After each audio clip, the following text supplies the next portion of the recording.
The Vice President of the United States of America.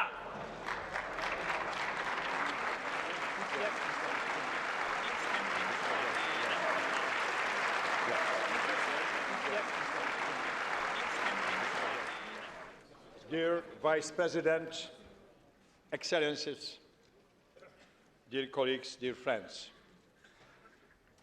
it is a great privilege for me to welcome to the European Parliament Mr. Joseph Biden, the 47th Vice President of the United States. We, the United States, need strong allies and alliances to help us tackle the problems of the 21st century, many of which are the same, but so many are different than the last century. Let me state it as plainly as I can. The Obama-Biden administration has no doubt about the need for and strongly supports a vibrant European Union. We believe it's absolutely essential to American prosperity and long-term security. So have no doubt about that. What began as a simple pact among a half a dozen nations to create a common market for coal and steel grew into an economic and political powerhouse, a community dedicated to free thought, free movement, and free enterprise, a Europe that one historian has called not so much a place, but an idea. And I'm here to reaffirm that President Obama and I believe in this idea. And in a better world and better Europe, it has already helped to bring about. A Europe where all member states benefit by negotiating trade agreements and fighting environmental degradation with one unified voice. A Europe that bolsters the cultural and political values that my country shares with all of you. A Europe that is whole, a Europe that is free, and a Europe that is at peace.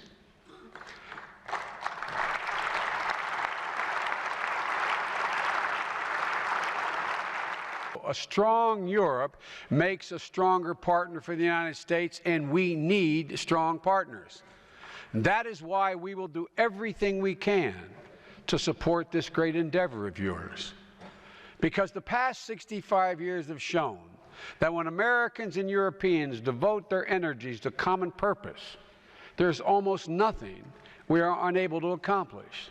Together, we built the world's most enduring security alliance, NATO, and a military and political force that tied America and Europe together and brought us even closer in the ensuing decades.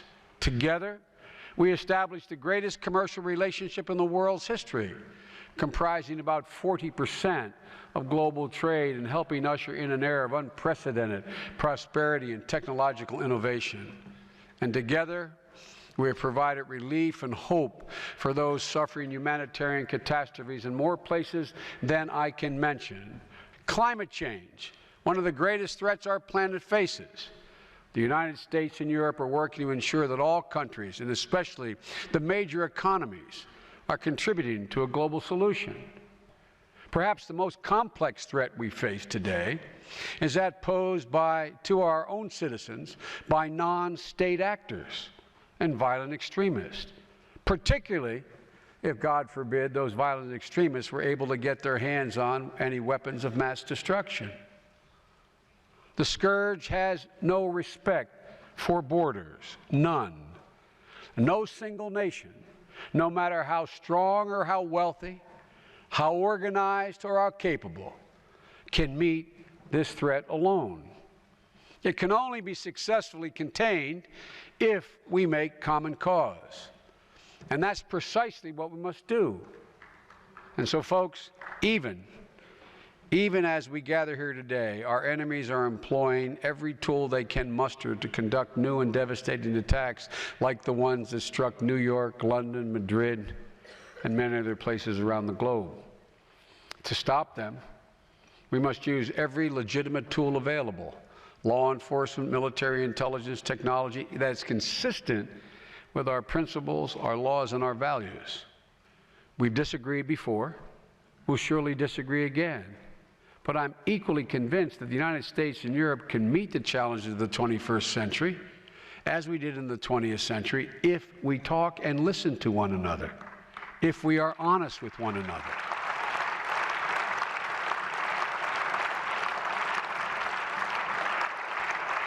Ladies and gentlemen, courage, Winston Churchill taught us, is what it takes to stand up and to speak. Courage is also what it takes to sit down and listen. While this afternoon I have done all the speaking, be assured that I, my government, my president, that we are back in the business of listening to our allies. Ladies and gentlemen, it's no accident that Europe was my first overseas destination as vice president and also the president's. The United States needs Europe. And I respectfully submit, Europe needs the United States. We need each other more now than we have in ever.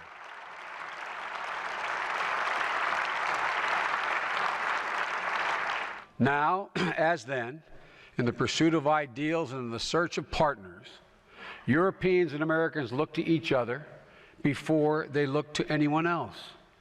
Now as then, we are honored and grateful to be by your side in the struggles yet to come. So again, I'm here to state unequivocally, President Obama and Joe Biden strongly support a united, a free, an open Europe. Thank you very, very much. Thank you.